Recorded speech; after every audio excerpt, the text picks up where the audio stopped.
c'est Lou Alexis. On se retrouve aujourd'hui pour un tutoriel qui va vous montrer quelques effets que vous pouvez appliquer à votre personnage en lien avec la rotation. D'abord, on va voir comment faire en sorte de déplacer notre personnage cube un peu comme dans Géométrie Dash, donc dans le fond en le faisant tourner continuellement. Et ensuite, on va aussi voir comment faire en sorte qu'un personnage dans un jeu de plateforme adopte le même angle qu'une plateforme lorsqu'il est en jeu. Donc, commençons d'abord avec notre fonction de rotation comme dans Géométrie Dash. Pour arriver à avoir l'effet que vous avez à l'écran, le code à faire est vraiment pas compliqué. Vous devez d'abord vous assurer d'avoir le comportement plateforme appliqué à votre personnage, puis à partir de là, il va juste falloir faire le code ici. On va le reproduire ensemble, donc je vais l'effacer dès maintenant. Vous allez avoir besoin de deux événements. Chaque événement va comprendre 3 conditions pour une action.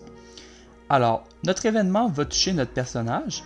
On veut dans le fond que lorsque notre personnage est au sol et en mouvement, donc on va écrire ici personnage lorsque plateforme est sur le sol, et on va ajouter la condition lorsque plateforme est en mouvement.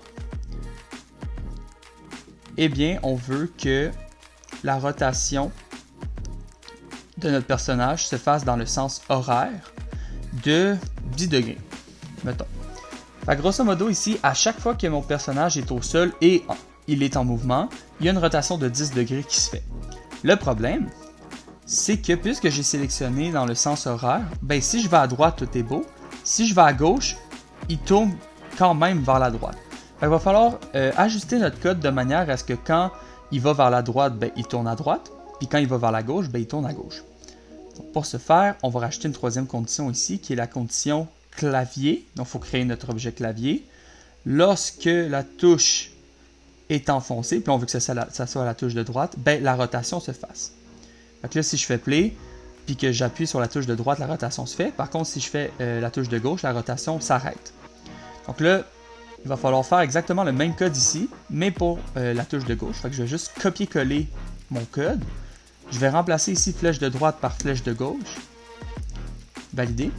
Et ici, au lieu de faire tourner de 10 degrés dans le sens horaire, je vais faire tourner de 10 degrés dans le sens anti-horaire.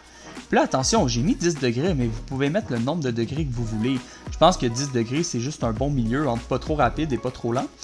Là, maintenant, si j'appuie sur la touche de droite, il tourne à droite. Si j'appuie sur la touche de gauche, il tourne à gauche. Fait que là, vous pouvez, grâce à ça, faire un jeu à la Géométrie Dash si vous voulez. Voilà. Et maintenant, on se retrouve tout de suite pour la deuxième fonction que je veux vous montrer. Maintenant, je vais vous montrer comment produire un court code qui vous permet de donner un angle à votre personnage correspondant à l'angle de votre plateforme lorsque votre plateforme a une inclinaison comme ici. Vous voyez, mon personnage s'oriente vers la gauche quand il est sur une plateforme orientée vers la gauche et il fait la même chose sur une plateforme orientée vers la droite. Donc, on va aller voir ça tout de suite. En fait, il faut simplement 2 lignes de code. Je vais les effacer et les reproduire avec vous. Donc, d'abord, il faut que les 2 lignes de code soient attachées au personnage. Ici, on va sélectionner comme condition personnage et on veut dans le fond que lorsque mon personnage est en collision avec la plateforme, eh bien, on veut qu'il adopte l'angle de la plateforme. Donc, je vais sélectionner personnage, définir l'angle. Ici, je vais simplement écrire plateforme.angle et faire valider. À partir de là, si je fais play, ben, quand il atterrit sur une plateforme, il adopte son angle. Donc ici, il est à peu près à 30 degrés vers la droite. Ici, il est à peu près à 30 degrés vers la gauche. Sauf que là, regardez, quand je saute, par contre, il maintient son angle et ne revient pas à son angle d'origine. Donc là, il va falloir que je crée une deuxième ligne de code qui va venir corriger ça. Donc, je vais encore une fois ajouter un événement, sélectionner mon personnage. Et là, ma condition, cette fois-ci, va être la suivante. Lorsque mon personnage est en saut, eh bien, il va définir son angle sur 0 degré. 0 degré étant l'angle neutre, là, où il est droit. Donc là, si je saute, on voit qu'il reprend son angle. Il reprend sa position initiale. Donc là, je vais sauter d'une plateforme à l'autre, et voilà. Donc, c'était vraiment juste ça, en fait, le code pour permettre à votre personnage d'adopter un angle selon l'inclinaison de la plateforme. J'espère que ces 2 petits conseils en lien avec la rotation vous ont aidé ou vont apporter quelque chose à votre jeu. On se retrouve bientôt pour un nouveau tutoriel. Bye tout le monde!